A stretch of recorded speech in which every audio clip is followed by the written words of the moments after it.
You're watching a production of South Dakota Public Broadcasting.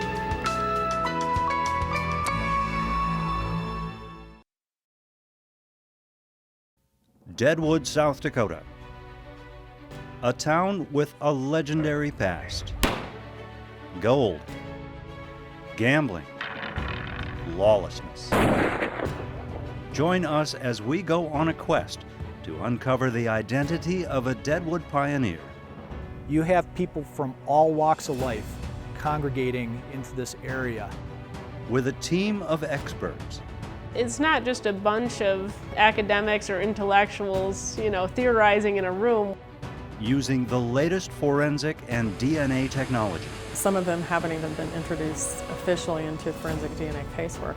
Creating a comprehensive profile.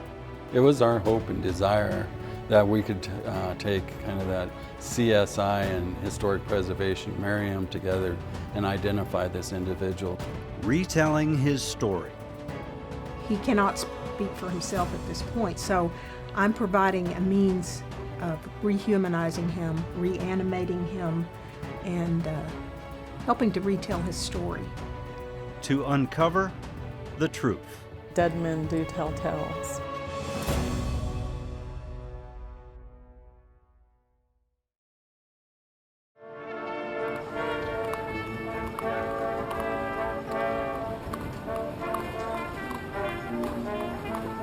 This is the final ride for a Deadwood pioneer.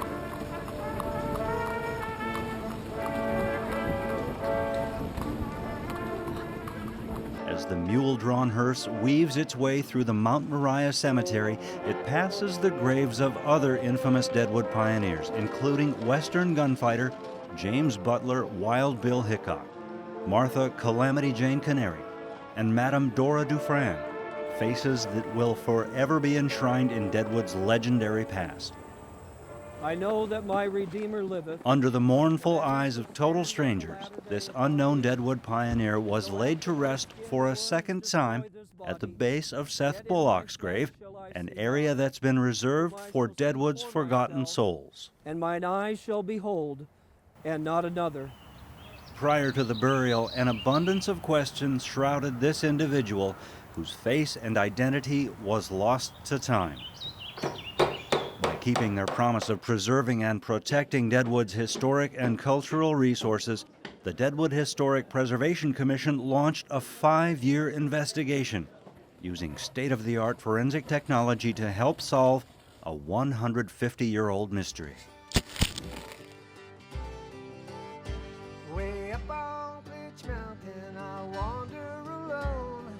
The United States 7th Cavalry, under the auspicious leadership of Lieutenant Colonel George Armstrong Custer, led an exploratory expedition into the uncharted Black Hills.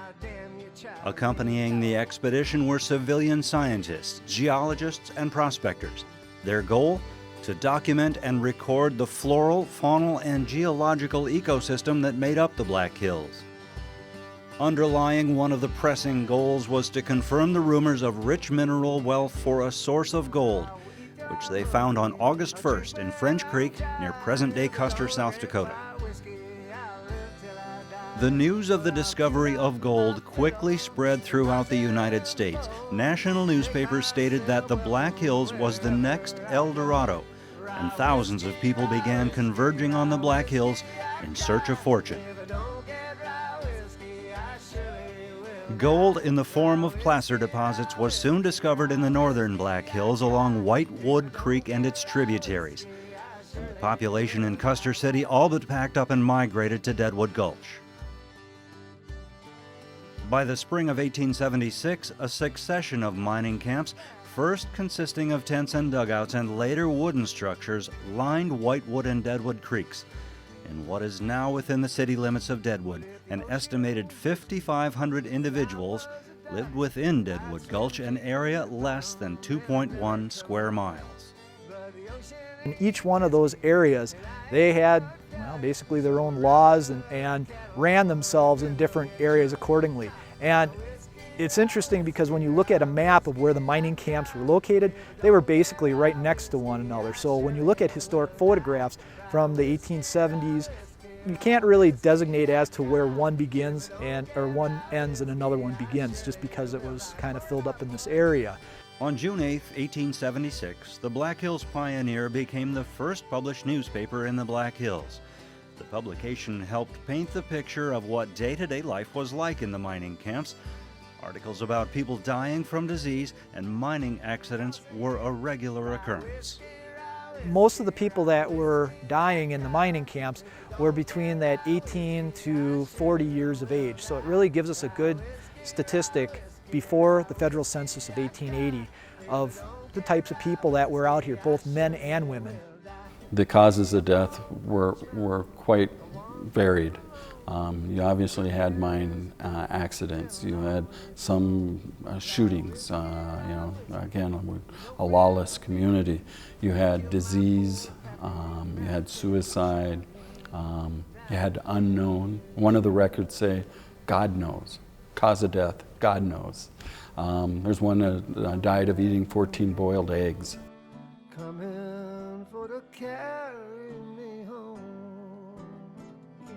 For those pioneers who lost their lives in the Gulch, their final resting place would be in a makeshift cemetery within the Ingleside camp.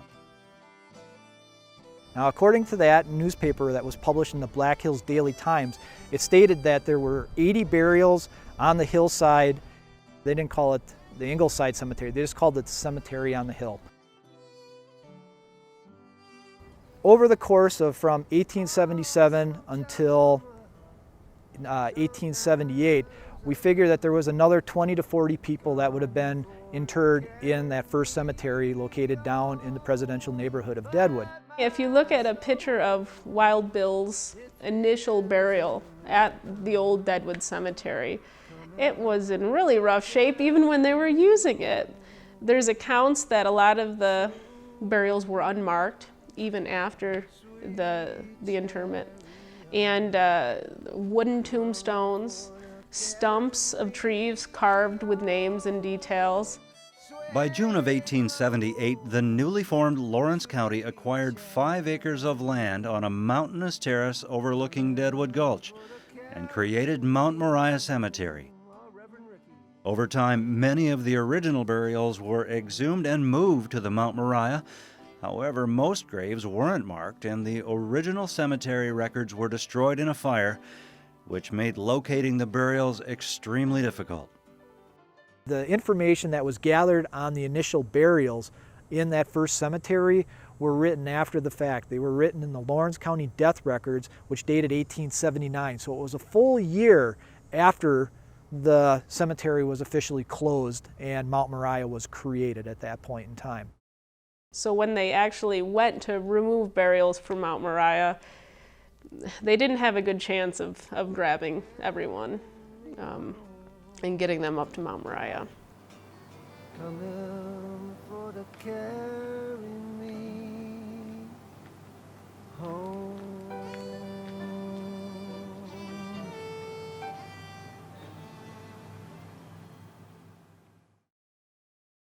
As the area transformed from a mining camp into the city of Deadwood, suitable land to build houses on was in short supply, and the old Ingleside Cemetery would eventually be developed into a residential neighborhood. Those burials that were left behind had been all but forgotten to time. Over the course of the next 75, 80 years, articles would be published as to how additional remains would be discovered during construction projects, whether it was curb and gutter or sewer, or in some instances putting in new houses up in what that area was to be called the Heimer Addition, up in that area there. Some are in metal coffins, some are buried in buffalo robes. The old schoolhouse in Deadwood was in an area that was part of the old cemetery. So kids are in the backyard at the Fourth Ward schoolhouse digging in the dirt and finding human skeletal remains that had been dislodged from the cemetery area previously.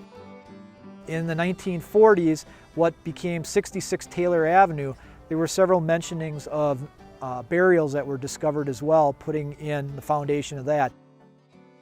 Fast forward to April of 2012. the residents at 66 Taylor Avenue applied for a construction permit to repair a retaining wall within Deadwood's historic landmark district. It was an area where burials had been discovered in the past, so the Deadwood Historic Preservation Office contacted the Archaeological Research Center in Rapid City to monitor the excavation.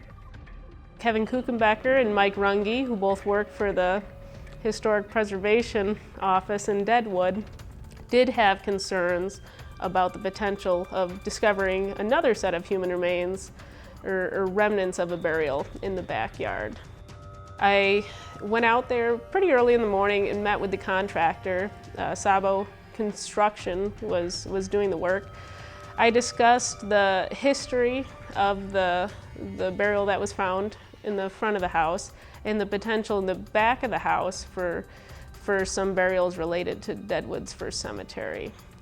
With that said, I made sure, kind of joking around with the construction guys, that, well, if we do find a burial, just don't hit the skull, because that's going to have the best information for us to use to identify the individual. So we were keeping a close eye on everything, and then it happened that the skull fell out of the trench area. I stopped all construction, and the back dirt bucket did hit the burial. It scooped out a single scoop between the neck region and the waist region. It was overall in really good shape. We were worried about the skull at first. We thought maybe the backhoe bucket did hit the skull. But what happened was the sutures along the skull bones never fully fused. This individual wasn't old enough for those bones to fuse. The bones that came out of the back dirt pile were also in excellent shape. We had all the ribs, all the main bones from the midsection. There were fabric samples, pretty well preserved in the back dirt pile too, and some funerary objects. Upon further examination of the trench area, a tooth from the upper jaw was found lying loose in the dirt. That incisor had some gold foil restorations, so we kind of all stopped what we were doing, went over and examined the tooth, and were just shocked that we had found an individual with such wonderful dental restorations, because it wasn't common for the time period. Gold foil is a very, very technique-sensitive type of procedure. If there is one smidgen of water in it, it doesn't work. It will not stay in. Dentistry for most people in those times would have been a couple of shots of whiskey and hold you down in the chair while you pull a tooth if you have a toothache. There wasn't probably a lot of dentistry being done on average citizens. Many people who only did extractions were actually barbers, and they were secondarily trained in removing teeth. And you might ask yourself, why a barber? Because they had a chair for you to sit in that they could recline or move around. For the next several days, Lammy and a team of archaeologists began the systematic screening and removal of the fully articulated coffin burial. We found a number of funerary objects related to the individual. The most striking were 3 empty cartridge cases, and they're a 50-70 government round. It's historically what you'd expect. It's a pretty common cartridge. But what we were looking at with the significance of the 3 rounds, what we feel happened was that as this individual was being buried, we figured that 3 shots were fired at their funeral, and the cartridge cases were collected and placed in his pockets. Some of today's common military funerals also have elements of the firing at funerals. Nowadays, the cartridge cases may be wrapped in an American flag, whereas in Deadwood in 1876, 1877, the cartridge cases were tucked into his pockets. Each artifact collected from the burial site was cataloged and sent back to the Archaeological Research Center in Rapid City. However, Lammy was already piecing together a personal profile about this individual based on the archaeological evidence recovered from the site. We have very strong evidence for a jacket with deep pockets. We have some decent evidence that he might have been wearing a vest that was cinched in the back with a little buckle. And then based on some high-fired ceramic buttons we found, we also think he might have been wearing a shirt. So we kind of put together the evidence we have for that, and then looking at historic clothing or reproduction clothing, we're able to put together an outfit. The only issue is that there's no evidence of fabric or buttons or anything below the waist. If someone died unexpectedly, his boots and his pants might have been in use by some of his friends, or they may have had to have been sold to pay for the funeral expenses. It's interesting to take a step back and start to come up with this individual's profile and see how he was like so many other individuals that came into Deadwood, but then was different than so many because he kind of must have had a privileged upbringing to have professionally installed gold foil restorations.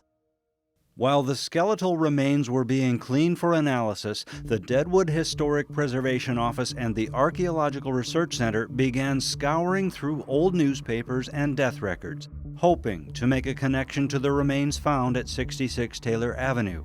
Through the process of elimination, they were able to narrow the potential pool down to about 20 individuals.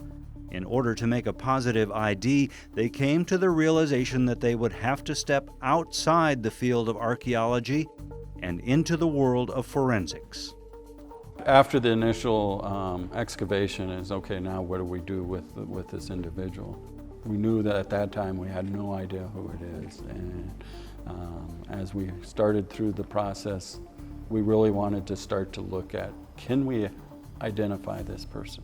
In reading the archaeological and forensic literature, I knew what cool stuff could be done. It was our hope and desire that we could take kind of that CSI and historic preservation, marry them together and identify this individual. And Mike Runge just dove into it headfirst too at the city of Deadwood.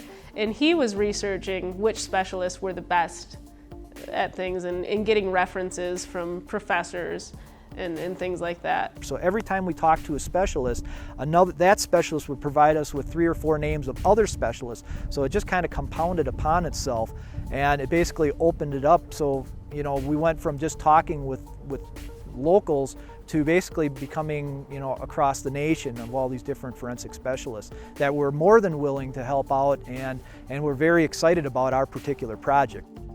During the summer of 2012, the remains were hand-delivered by Katie Lammy to Dr. Diane France. Through forensic analysis, Dr. France was able to provide more clues into the identification of the Deadwood pioneer. The first initial report came back, and we were able to determine the sex and the age, and again, the race of the individual.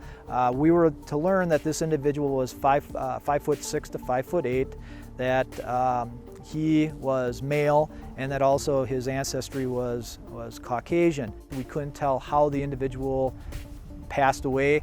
All of the fractures that were in the remains were post-mortem, which basically means that they happened after the individual was buried, and it resulted from when the wood coffin collapsed and basically crushed the remains at that point in time.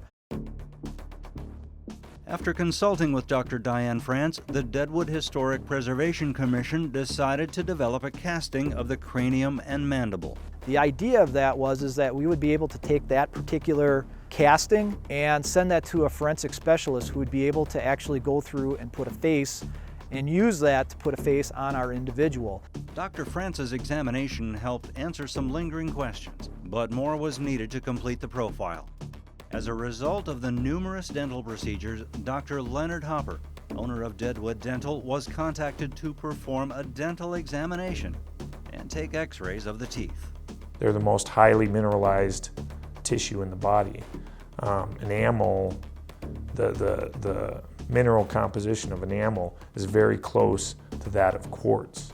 So teeth will last for a long, long time.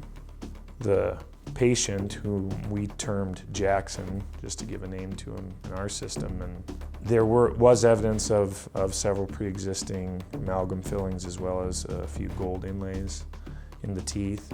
There was also a couple of missing teeth, teeth that had been previously extracted.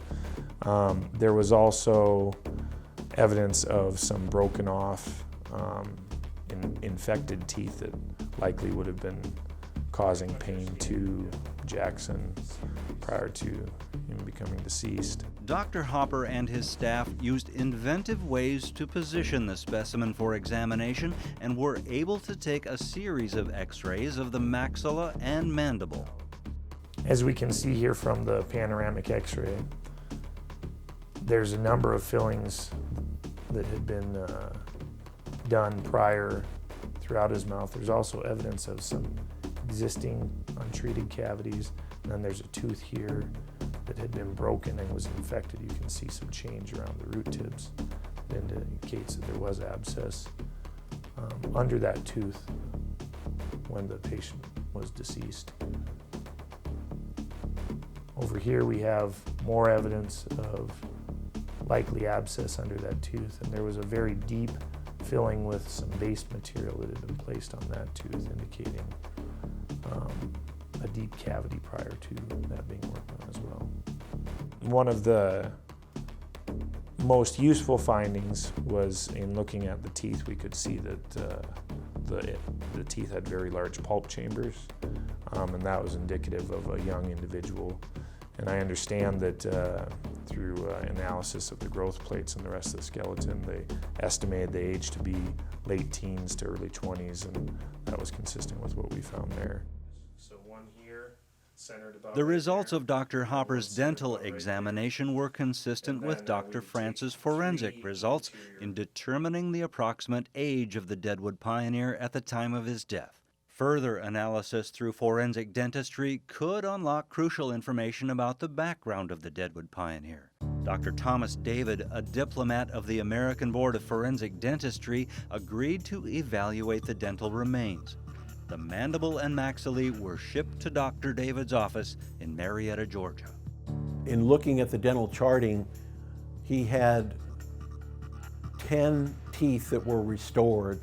Some of them had multiple restorations. I think in all there were 13 or 14, but there were 10 teeth, individual teeth, that were restored, and I believe 4 of them had gold restorations. So he'd had a number of dental procedures. And as I said, for this era, someone who was buried no later than 1878 and was probably roughly late teens or early 20s, meaning they had to have been born 1858 or thereabouts, to have only 2 missing teeth and to have 10 teeth that were restored is certainly not the norm for people in that era. What we're looking at here in this case is very different than a typical dental identification case. The only answer they want in a dental identification case is, who is it? They don't really care about the details. Whereas in this case, it's just the reverse. From the dental perspective, we were able to tell a lot of things about this individual's background, some things about what their family life was like, how well-to-do they were, some places where they probably lived, some things that happened to their teeth because of where they lived, and some other clues that we got from the dental remains themselves that may not have been available from other evidence in the case. Dr. David's report indicated that the Deadwood pioneer received top-notch dental care during his early teenage years. Because of the high costs associated with dentistry, he came from a family that was wealthy. Other data suggest that staining on the right side of the mandible was the result of chewing tobacco. Perhaps the most revealing detail about the teeth points to where the man lived before riding into Deadwood. Once you drink groundwater that has that level of fluoride in it, it will be taken in by the body, including the teeth, and to consistently consume water that has that high level of fluoride will eventually stain your teeth. You'll get these little brown splotches on your teeth. and a lot of people mistakenly think it's decay when it's not. This particular phenomenon of fluorosis staining, it became colloquially known as Colorado brown stain because a lot of people that lived in Colorado, that's part of the fluorosis belt, but there's a belt geographically throughout the United States that begins in western Texas, runs up through eastern New Mexico, eastern Colorado, Kansas, I believe Nebraska, and parts of Wyoming, but it does not include the Dakota Territory, interestingly enough, the fluorosis belt, which means that this individual lived somewhere else in those states I named prior to moving to Deadwood. So if this individual was raised originally in the East, they lived somewhere in the fluorosis belt before they moved to Deadwood. Evidence from fluorosis staining indicates that the Deadwood pioneer spent a portion of his childhood in the Southwest United States. Dr. David also had a theory about who might have performed these dental procedures. If you accept the premise that he could have lived in the East, it's more likely that his dentist was formally trained. If you accept the premise that he did not live in the East, then it's more likely that his dentist was someone who was apprentice trained. But we don't know either of those two things for any degree of certainty. But certainly whoever did it was very accomplished with their hand, because you can't do gold foil restorations that survive that length of time for more than 100 years unless you're really good with your hands. To reveal what metals were used in the dental amalgams or fillings, an X-ray fluorescence analysis, or XRF, was conducted by Russ Lingenfelter from the South Dakota School of Mines and Technology in Rapid City, South Dakota. 5 of the fillings were tested, 3 dark metal and 2 gold. The XRF results concluded that both gold fillings were composed of highly refined gold, 88% and 93%, and that level of purity ruled out the gold being mined in the Black Hills region. Each metal filling that we sampled with the XRF machine was a little bit different. So there wasn't a standard set of metals they were using for the dental work. It was maybe different dentists, different years, different groups of metals that were used to kind of come up with the metal fillings. The classic amalgam composition that began in the early 1900s was silver, tin, copper, and mercury. But whether those metals were used prior to that time, nobody really knows for sure.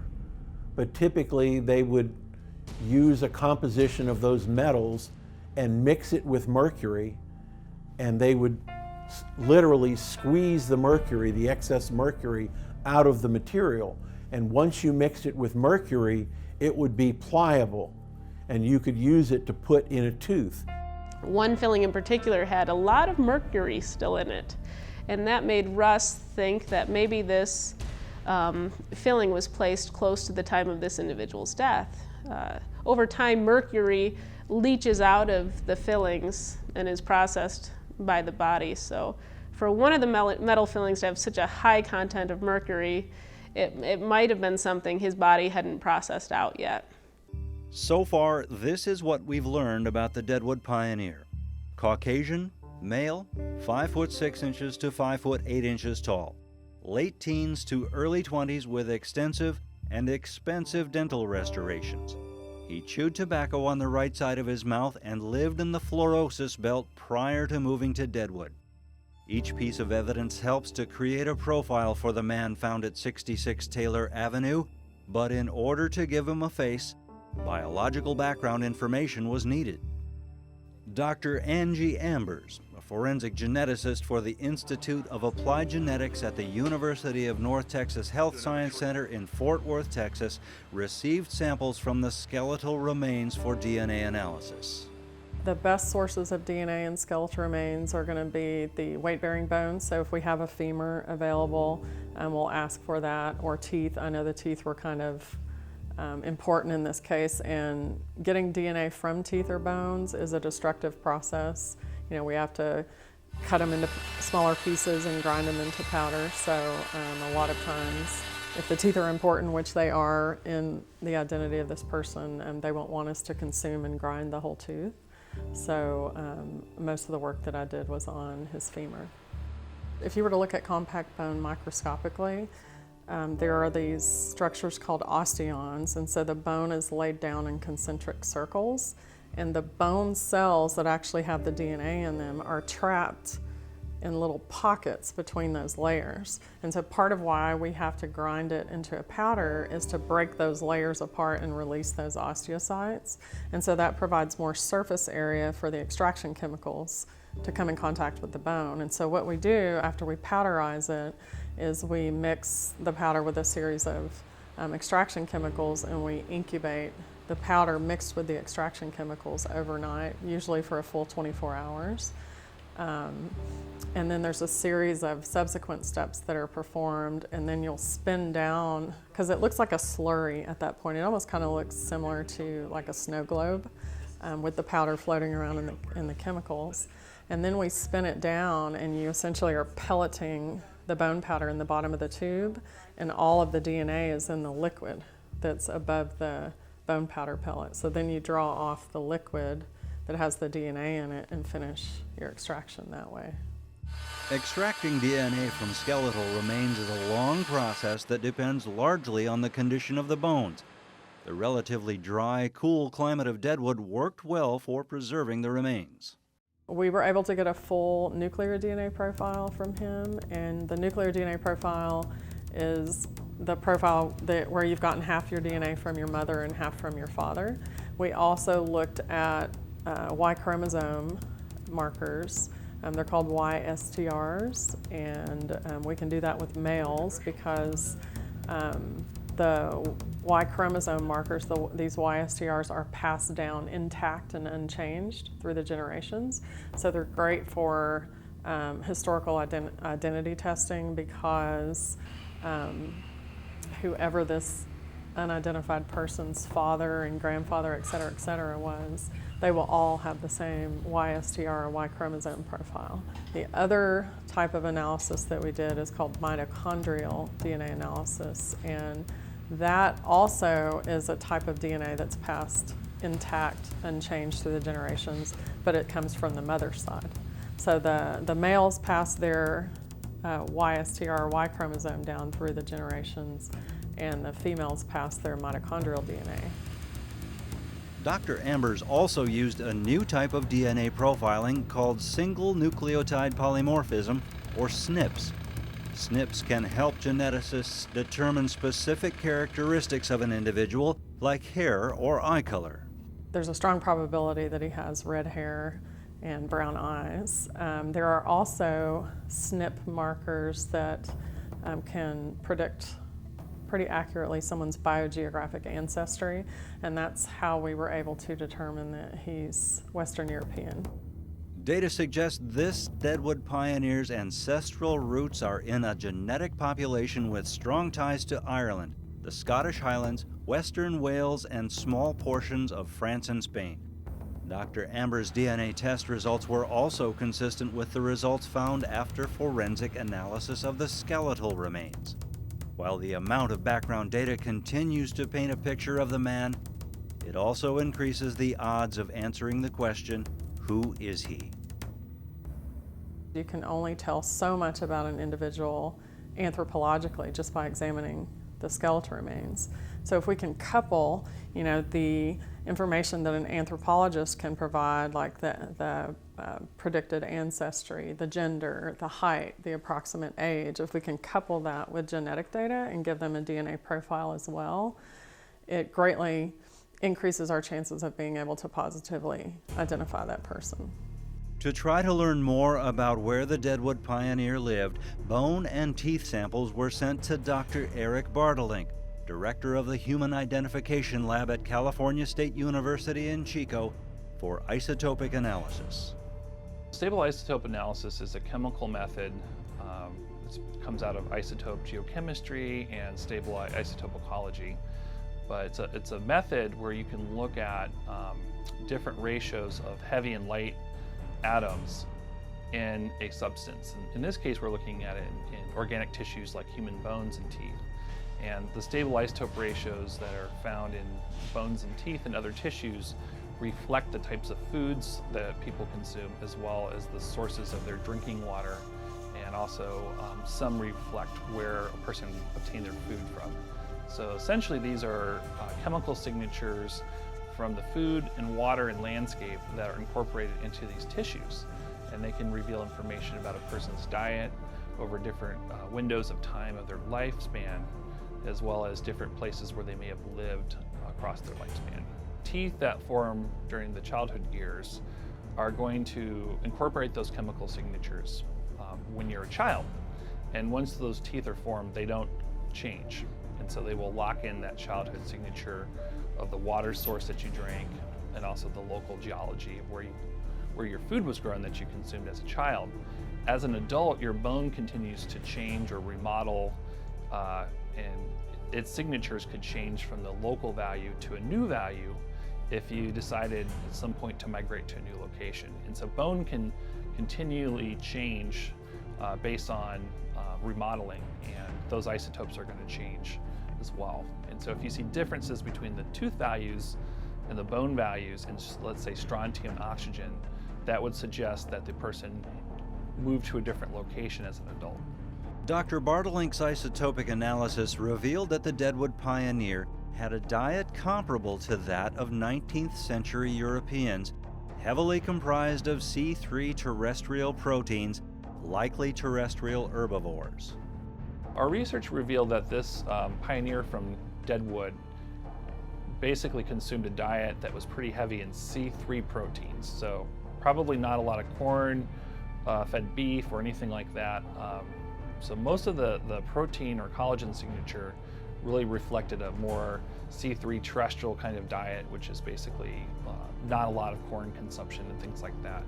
When we looked at the bone mineral carbon isotopes, it told us that there was some C4 consumption, but not that much. And so he could have been consuming a small amount of corn, but not enough to show up really in the protein signature in the collagen.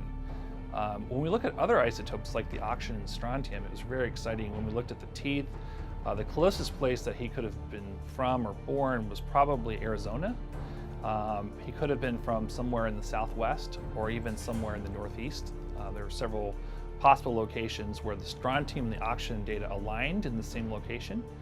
And so we were able to map that using GIS, working with a company that specializes in the mapping. When we looked at the bone, we had signatures that could include South Dakota, and certainly if he had lived there for a number of years, his bone signatures could have turned over to something more similar to a South Dakota-like signature.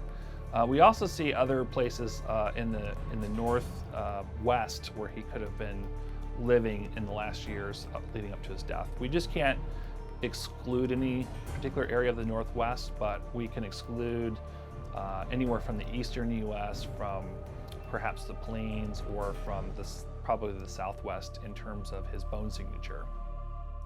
When you take Dr. Bartolink's isotopic analysis map and overlay it with the fluorosis belt map described by Dr. Thomas David, there is an overlapping area in the southwest United States. This data suggests that the Deadwood pioneer spent his early childhood within this area. Coincidentally, the overlapping areas in Arizona and New Mexico were being mined for gold, silver, and other metals in the 1860s. Could the Deadwood pioneer have followed the trail of gold to Deadwood Gulch? The only way that question could be answered is with a positive identification of the Deadwood pioneer. In order to do that, the skeletal remains needed a face. Forensic artist Karen Taylor from Austin, Texas, would use the cast of the skull created by Dr. Diane France, along with the data from the anthropology report, forensic dental examination, DNA sampling, and isotopic analysis to sketch a face and help restore his identity. he lived so long ago, and yet everyone involved took a real interest in him, and they have made every effort to use their various expertise categories to put his story together. So my part of this team is to take everything that they've all discovered and bring it together in a face, to give him that kind of a face that perhaps today's people having a look at it can connect with him, even though he lived so long ago. The first step for me is to take the information in the anthropological report that tells me about the approximate age of this individual, their stature or height, their ancestry as best that it can be determined. In this case, Dr. France felt this was a European-derived individual, a Caucasoid individual. And I then go to charts that I have of tissue depth data, approximations of how deep approximately the soft tissue would have been in life, something like this. You can tell on your own face, for instance, that if you touch on your forehead area, the bone is very close there. It's shallow. The soft tissue is shallow, whereas down in the lower face, it's much fleshier. So, therefore, it makes sense that these markers are much longer down here and these are much shorter up on the forehead area. One thing that I've learned over the years in thousands and thousands of types of artwork to help get people identified is the great importance cognitively for those who are viewing a face of the spatial arrangement of features. And so in this particular young man, as soon as I started looking at his skull, I could see certain things. I could see it's a round cranium. There's a lot of forehead.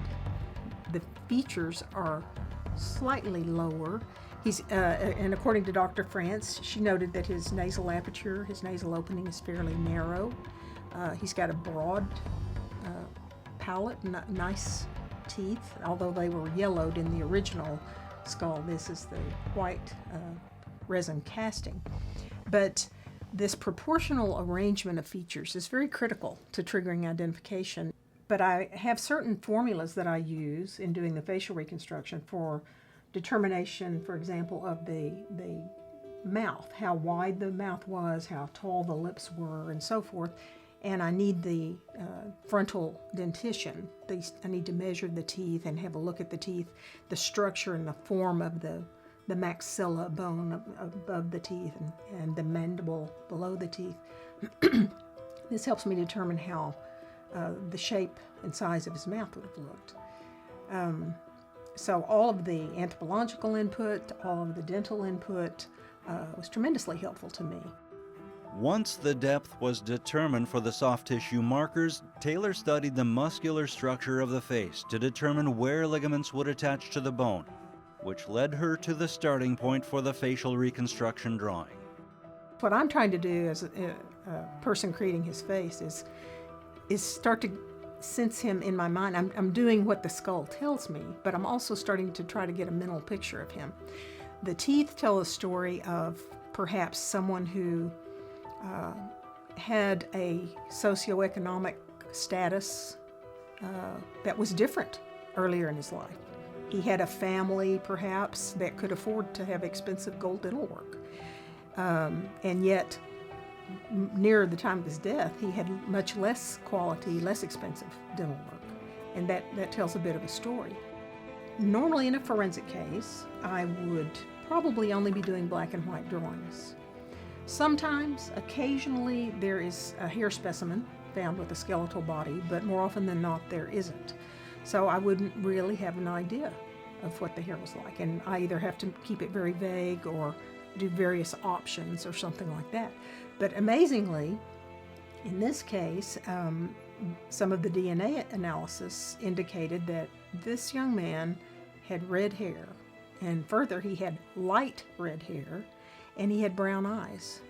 So what an exciting thing that I was able to have that kind of information. Each stroke of Taylor's pencil brings us closer to seeing what a face looked like from Deadwood's earliest days.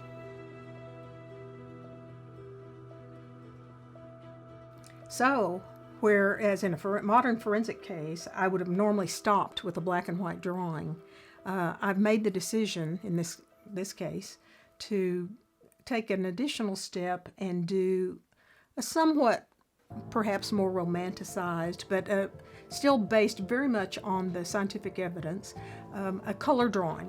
I did a color drawing to reflect what the DNA said.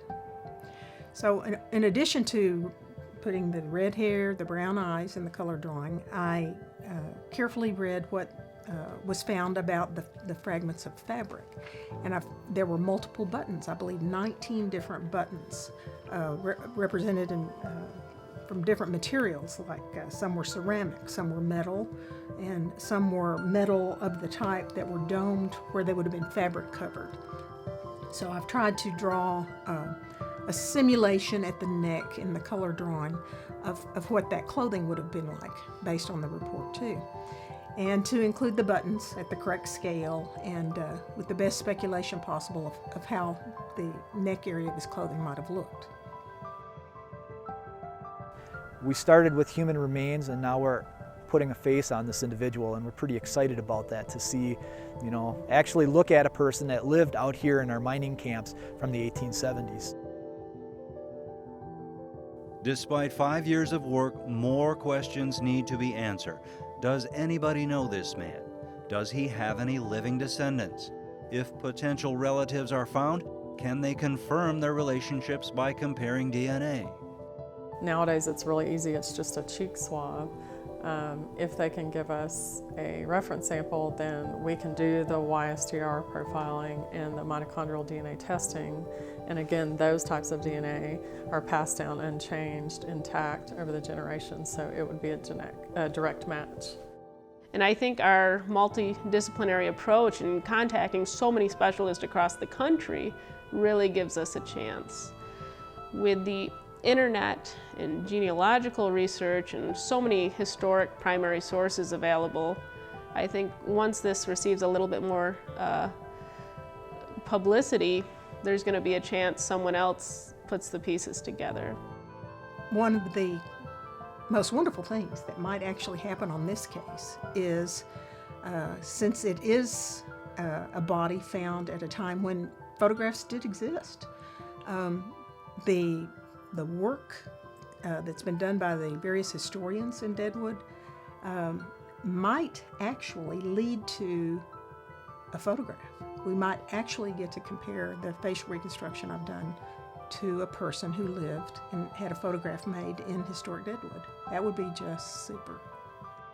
Though the identity of this individual may never be known, his life, death, and the forensic investigation added several new chapters in Deadwood's continual efforts in preserving and interpreting its past. This project is a great baseline for the city of Deadwood to know what to expect when it comes to the probable old cemetery area and how many burials might be left in that area. So they can use the report to make specific recommendations for any other construction projects in that particular neighborhood. It's a long time, I've been waiting. Neither the pillar of cloud by day nor the pillar of fire by night left its place in front of the people. Here ends the reading. All my fond hopes have vanished, for they say that you're going away. The Deadwood pioneer's burial was lost to time, and his remains were discovered by accident.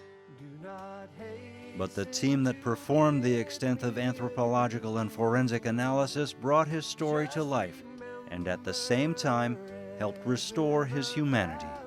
Bones are indeed our last and best witness.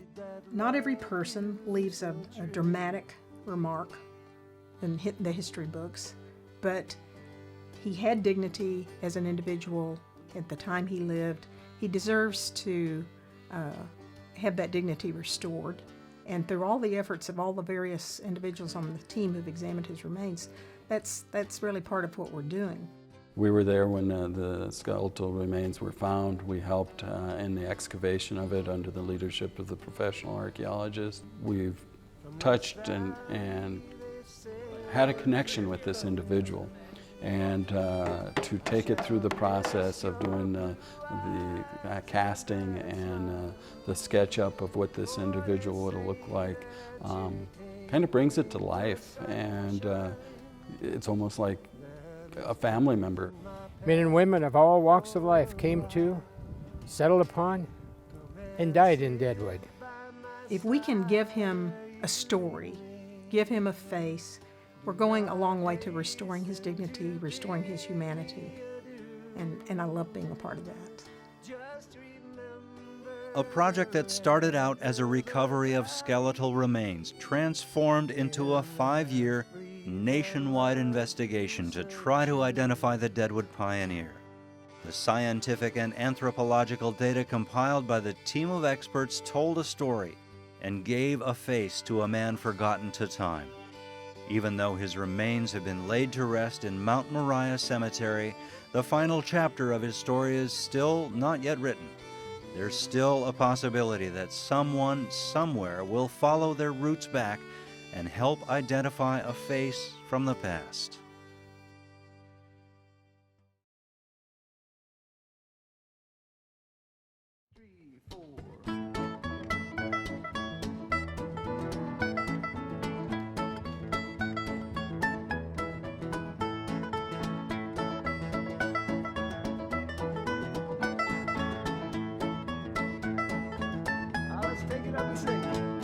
Buffalo gals, won't you come out tonight? Come out tonight, come out tonight. Buffalo gals, won't you come out tonight? And we'll dance by the light of the moon.